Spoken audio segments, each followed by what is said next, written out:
கர்த்தருடைய பரிசுத்த நாமத்திற்கு சோத்திரம். பரிசுத்த ஆவியின் பைபிள் வசனங்கள்.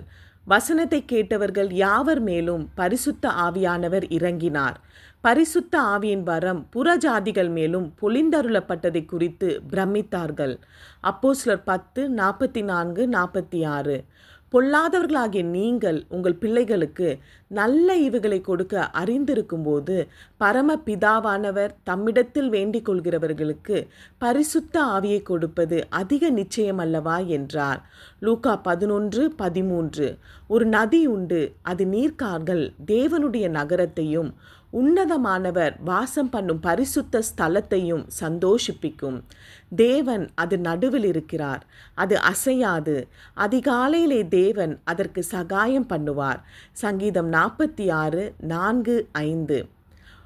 உன்னதத்திலும் பரிசுத்த ஸ்தலத்திலும் வாசம் பண்ணுகிற நான் பணிந்தவர்களின் ஆவியை உயிர்ப்பிக்கிறதற்கும் நொறுங்கினவர்களின் இருதயத்தை உயிர்ப்பிக்கிறதற்கும் நொறுங்குண்டு பணிந்த ஆவியுள்ளவர்களிடத்திலும் வாசம் பண்ணுகிறேன்.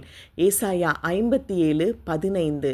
அவர்கள் என் கட்டளைகளின்படி நடந்து என் நியாயங்களை கைக்கொண்டு அவைகளின்படி செய்ய நான் அவர்களுக்கு ஏக இருதயத்தை தந்து அவர்கள் உள்ளத்திலே புதிய ஆவியை கொடுத்து கல்லான இருதயத்தை அவர்கள் மாம்சத்திலிருந்து எடுத்து போட்டு சதையான இருதயத்தை அவர்களுக்கு அருளுவேன்.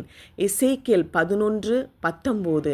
ஞானத்தையும் உணர்வையும் அருளும் ஆவியும் ஆலோசனையும் பெலனையும் அருளும் ஆவியும் அறிவையும் கர்த்தருக்கு பயப்படுகிற பயத்தையும் அருளும் ஆவியுமாகிய கர்த்தருடைய ஆவியானவர் அவர் மேல் தங்கியிருப்பார்.